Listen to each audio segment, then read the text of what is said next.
This MIDI remote mapping we're not going to talk about right now. You've seen these are the zones. Right here, you can choose what you see. Oh, we haven't talked about these yet. So you can see the status line, which is all this. You don't have to have that open. It just shows you your project setup, frame rate if you're working with video, the display format, all that, sample rate, bit depth, record type. It's nice to have quick access to that but if you don't want it there, you can get rid of it. I prefer to leave it there. It also, I think, shows you if you don't have tracks connected as well, or your audio interface. The info line is this thing. I find it very useful. It gives you all the details of your item, your event. Where it's starting, you can type in it if you want that to change. Say I wanted it to be at bar 3. I just typed in a 3. That's the bar. That's the beat, and again, it's smaller as it goes. So if I did 2 there, beat to a bar 3, and so forth, it gets smaller and smaller until, like, you know, you can also hold and drag. You can see it moving. It's another way to move stuff. You can change where it ends. You can change the length. Say I wanted it to be 4 bars long, it would just extend the loop question. No, it didn't change it. So I'm gonna do that one. But if I did this one, yeah, it just extended my Midi event. Snap. That's just moving it around. Fade in, you can do here, or I guess we should look at items. If you go to the top corner, fade in, fade out.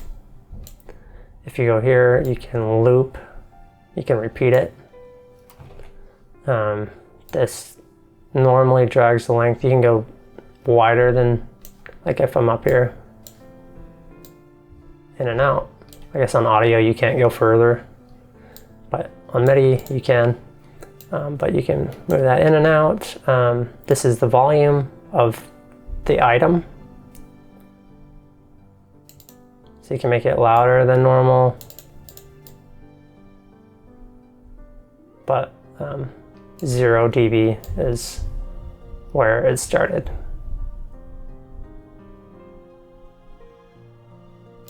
So you can do fade-ins up here if you want. That's at the bar level, so it's going to fade in really fast. But like if you went to this one, you can see it's really subtle. I have to go up a lot for it to move. Fade out, it's the same volume, same thing. You could type it in, it's faster than moving it. That would not be good. Let's say you wanted it like -3, get it a little quieter. Invert phase can be useful. Like, check this out. If I was trying to, oh, this is actually a great example. So if I was trying to connect these, see how it's like a nice line, but then it stops and it doesn't go up? It might be useful to change the phase of this item, and it flips it. That's what phase is. So that might help if you're trying to like stitch stuff together, or maybe if you have sounds that were recorded that are like canceling each other out, like 2 snare mics, and they're like phasing, I guess, phasing out. I think that's the way you would say that. You might want to flip one so that they don't cancel each other's sound out. Yeah, that's where you would do that for the item level. Transpose is what you would expect it to be. Like if I go down here. Oh, it's too far for that. But if I were doing Midi, I'm gonna Alt-M, get that back in.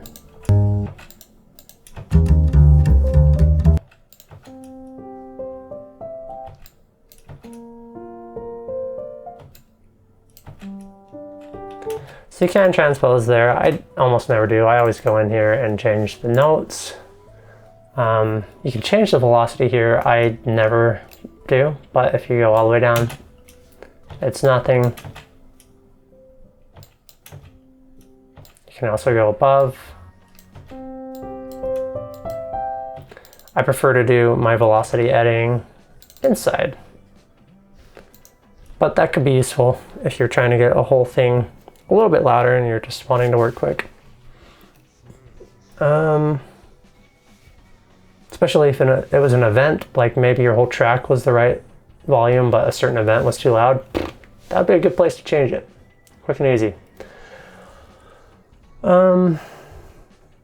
Okay, root key, I never use it. I don't find that useful at all. I don't know what it does, frankly.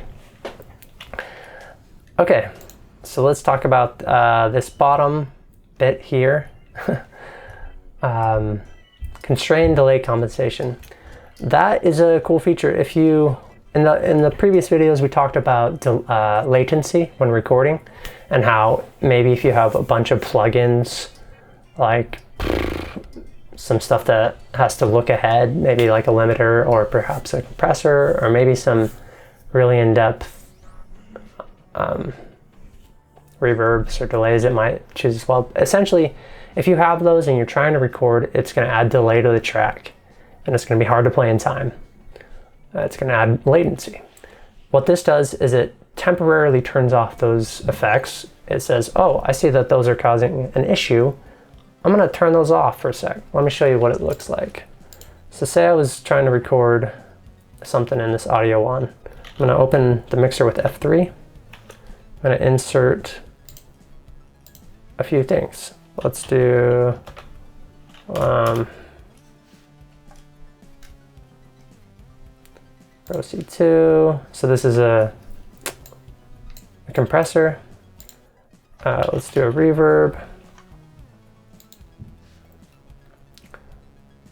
Let's do an EQ.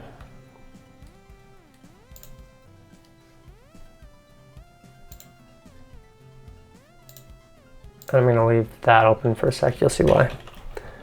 Pro L. Okay. So we have a compressor. We have a reverb. We have an EQ, and we have a limiter.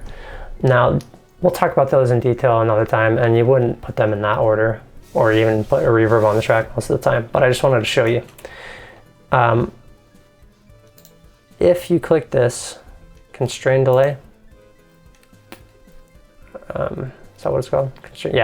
Constrain delay compensation. That means if we go back, it's turned off the limiter. See how it's no longer blue? And the reason it hasn't turned off the compressor is because we don't have the look ahead on. But if I turn that on, it turns it off.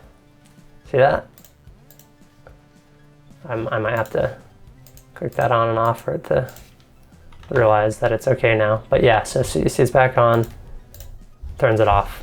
So it goes, oh, you're using the look ahead function? That's going to be too hard to play with. I'm going to temporarily turn that off so you can play in time when you record.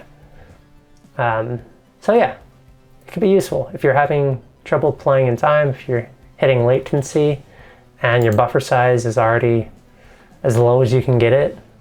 That's going to be a useful tool for you. So it will mess with the mix, but if you're in the recording stage, that's fine. Just remember that if you are trying to mix and you're not sure why those plugins won't turn on, it's because you have that button on. So if you're mixing, if you're done recording, make sure that's off. These are the record modes. Yeah, we could talk about this. You got punch in and punch out. That's kind of a cool thing. That's where like it allows you to do both of these at the same time. So essentially, you can either start somewhere and click record, and it starts recording, or if you press play and just click the record button, it immediately starts recording. Without counting off. That can kind of be useful. Re-record lets you, it gets rid of what take you just did and restarts the recording. So let's see what that looks like. recording, I click it again, it just immediately restarts. So that's if you're like trying to get a take right, maybe a guitar solo or, you know, you're just like, oh, nope, that wasn't the one. And without having to like delete the item or like have a bunch of crap in there, you just do it again. So that can be useful. Start recording. So this is the option to record at the punch-in position or the left locator. This is the locator. This is cool. So this thing, you can draw this anywhere. If you're just in this part, the upper part, if you click the hand on it, it turns it into loop mode. So if I'm over here, it's going to loop that whether you're recording or just playing it. And if we use this, let's see. Oh, it's grabbing my left clicks. Sorry. Okay, that's kind of annoying. Sorry. Start recording at left locator punch-in position.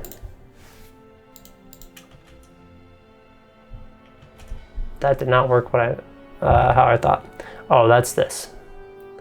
So if you have this on and you have this locked, it's going to punch in recording where this is, and since it's looping right now, it would keep doing it. So if you just click play, it starts recording in that box. And if you don't want it linked to this, you can also move them individually. If I click play, so that can be cool if like you know you want to come in halfway through a take. Also, another way to set that is Alt click, and it sets. So I'll click on that, and it set the punch in position right there. And then I know I'd be down like right there. So I'd Alt click on the right side, boom, sets it. Then if like you can play along and get ready, like it starts recording at the perfect position, cuts out. So that's how you would use punch in to record. Quite a useful thing. Again, that lock thing just locks it to this box, which you can move around like that too. Another way to set that is you can type it in, of course. This is the box function. If you do it backwards, like that, it will skip if you have the loop. So it turns orange, pops past. If you have it this way, it's purple, and it loops inside once it gets to the end. So, yeah. The hotkey for the cycle loop is the num / numpad. Okay, so that's for the common record modes.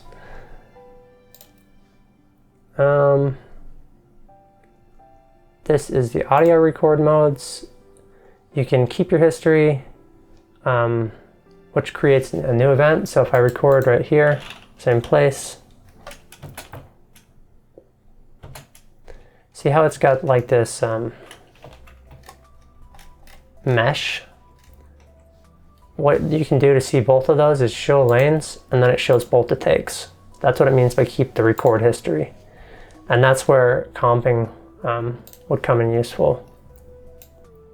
You could like say what part of the audio and then click which parts. So this is the comping tool. Which parts to keep. See? And then it would play the parts that are highlighted. So that's where that could be useful. If you don't want to keep the history, you can replace it. It gets rid of the old. So if you know you don't want to keep a past take and you want to record over it and not delete it first, you can choose replace, cycle history and replace. Is kind of the same, but it does it with a cycle recording, so like it keeps doing takes as essentially. I think that's right. Yeah. I'm not going to go over the MIDI record modes right now. This video is already very long. We'll talk about MIDI a little later in another video. Let's finish this up. Oh, if you are recording MIDI and you want it to auto quantize, that's your button. That means if you are recording in, you cannot play out of time according to the grid. So let's do eighth notes. And record. I'm going to try and play out of time.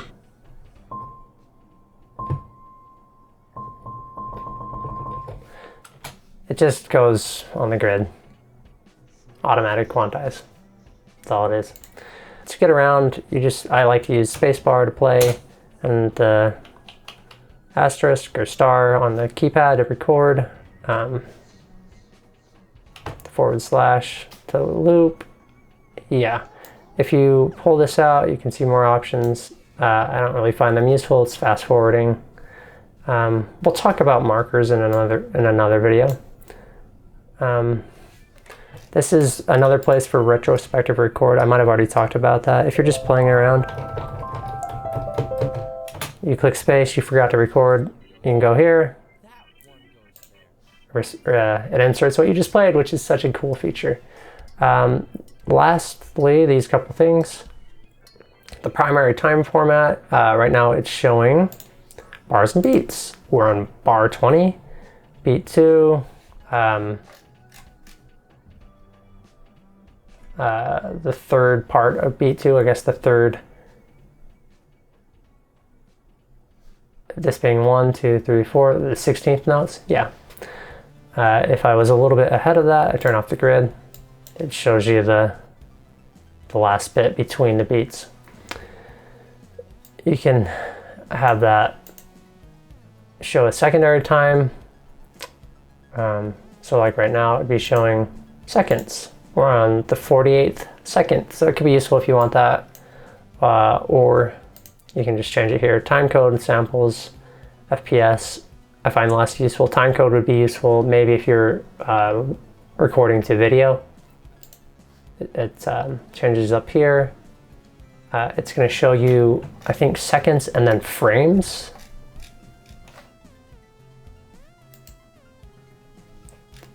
So, yeah, I think that's how that works. Right now I have 25 frames. You can see up here, project frame rate. So that makes sense. It's each of these ticks is a frame. And yeah, each of those is a second. So I like to keep it in bars and beats. Activate tempo track. That means if you have a tempo track and you are changing tempo, it means it will follow it. If I turn that off, you can see it just keeps it. It adds this extra line saying I'm not following anything. But if it does, if I turn the metronome on, it gets faster. If I have that off, it doesn't.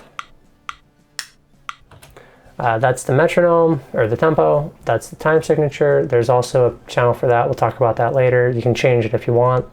You just type it in, 6/8 or whatever. Here's the metronome. We're going to talk more in detail about those settings in another video. Just know that you can turn it on with C. You can choose whether it's doing the count in. There's lots more settings. We'll get to those in another time. Yeah.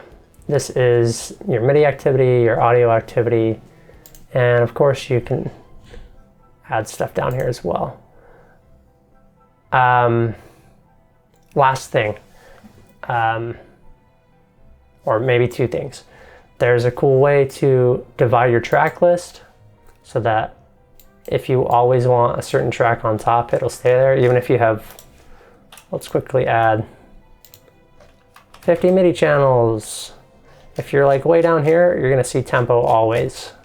See how it just stays there? You can add any track up there by either just dragging or right-clicking and toggling track list. It's whatever you prefer. Stuff up here that's useful is like a chord track, tempo track, maybe a video. Like if you're working with video, you might want it always there. So it could be useful to have stuff that's up there, like markers, yeah, arranging parts. You can decide how big that is by dragging this up and down, and then it's always seen. So that's kind of useful. I just dragged that to make it smaller. Okay, there was one more thing. What was I going to show you guys? Oh, the other way. So that little slash divides the track list. If you can also do it here. Project, divide track list. There was one other thing I had to check. What is that? Oh, right. If you want, you can set right click to, it may or may not be set already to change the tool. I normally use the hotkeys, but this could be useful, especially if you're wanting, like if you're on cut and you want to quickly go back to the pointer tool without clicking one or clicking up here. You just right click and let go, because it like defaults to the pointer. So just right click gives you your normal selection back. Or you can quickly go to cut. It might be a useful thing if that's how you prefer to work. Yeah, if you don't have that, you have to go to project, or no, sorry, edit, preferences, editing, tools, show toolbox on right click. So that's going to be it for the project window. I know it was a lot, but it's all going to serve you in the long run. And there's a lot more to learn. There's other zones, and we get to dive into that in the next videos. Thank you for sticking around. If you made it this far, congratulations. This is exciting stuff. Once you get the hang of this, you can create music to your heart's content, and it is a joy. I know that learning can sometimes feel like a lot, and this was a long video. Perhaps I'll have split it into 3, but thanks for being here. I will see you in the next video. Bye-bye.